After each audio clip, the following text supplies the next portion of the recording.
Չեմ վերցնի մանդատը եւ չեմ գա ազգային ժողով որպես պատգամավոր շարունակելու աշխատանքը, ճեպազրույցում հայտարարեց Ալեն Սիմոնյանը։ Նրա խոսքով նեղվածություն որպես այդպիսին չունի։ Ցանկացել եմ շարունակել, որովհետեւ կարծում եմ, որ իմ 5 տարվա աշխատանքը, լինելով ամենաերկար ազգային ժողովի նախագահ, պատմության միակ ազգային ժողովի նախագահ մինչ այս պահով ամբողջությամբ իր ժամկետը աշխատել է, ես կարծում եմ, որ իմ աշխատանքը պետք է շարունակել, բայց նաև գոյություն ունի վարչություն եւ կուսակցություն եւ ես ձեզ նաև այդ հարցազրույցների մեջ պատասխանելիս ասել եմ ոնց կորոշի վարչությունը եւ ես ենթարկվում եմ իմ վարչության որոշմանը եւ չեմ շարունակի ազգային ժողովի նախագահի պաշտոնում։ Սիմոնյանը ենթադրում է, որ ինչ-որ փուլում, ինչ-որ տեղում օգտակար կլինի Հայաստանին իրենց կուսակցությանը։ Այս պահին ուզում է մի փոքր հանգստանալ։ Արդյոք վարչապետի հետ որևէ բան քննարկել է, Սիմոնյանը բացասական պատասխան տվեց։ Ուզում եմ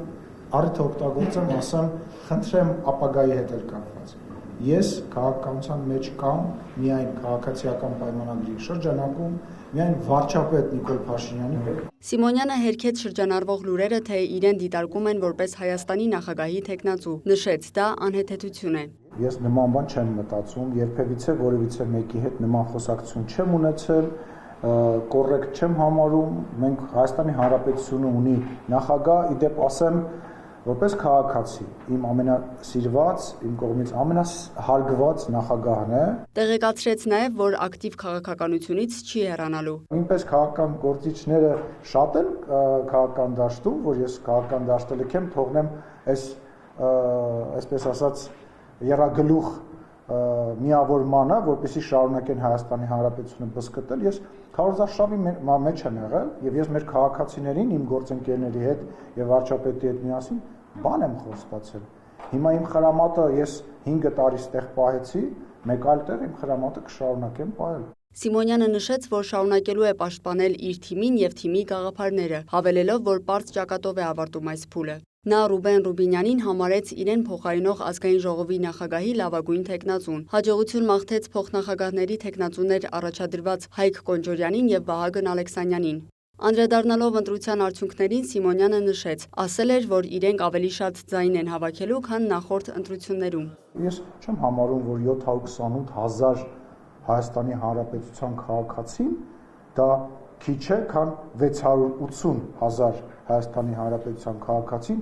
5 տարի հետո, Ղարաբաղում տեղի ունեցած իրադարձություններից հետո, մեր դեմ օգտագործված հսկայական ֆինանսական ռեսուրսներից հետո։ Հարցին, որ կառավարող թիմը կանխատեսում էր ընդդիմությունը խորհրդարան չի մտնելու, Սիմոնյանը պատասխանեց. Մեր համար անակնկալ էր,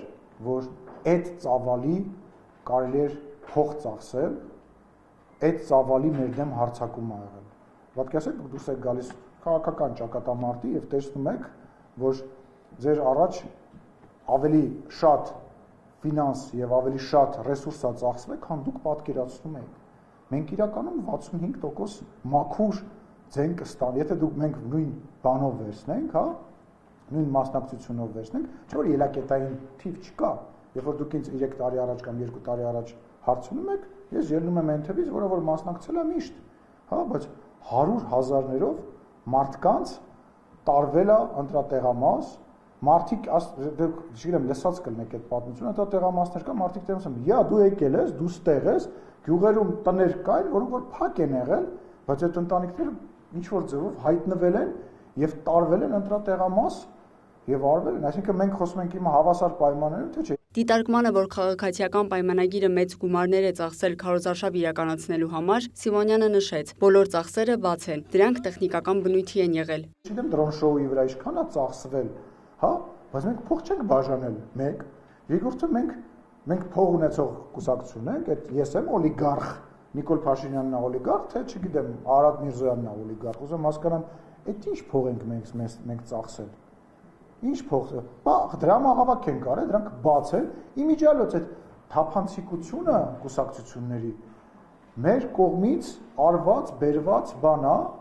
եւ շարունակական բան է, որը շարունակություն է ունենալու։ Խոսելով ընդդիմության մասին ազգային ժողովի նախագահն ասաց. իրենք աշխատել եւ աշխատում են կոնկրետ մարդկանց շահեր սպասարկելու համար։ Ռոբերտ Քոչարյանը եկել է, ասել է, իրանք էլ են ասել, այդ երիտասարդն էլ է ասելու մասին ես խոսում եմ, որ ես ինձ ստիպել են մտնեմ քաղաքականություն, որովհետեւ իր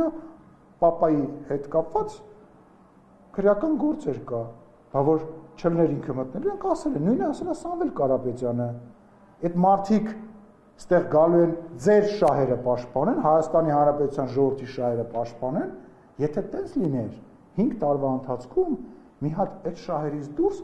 օրենսդրական նախաձեռնություն կանեին։ Լիանա Խաչատուրյան, Հովհաննես Քյոսեյան, լուրեր։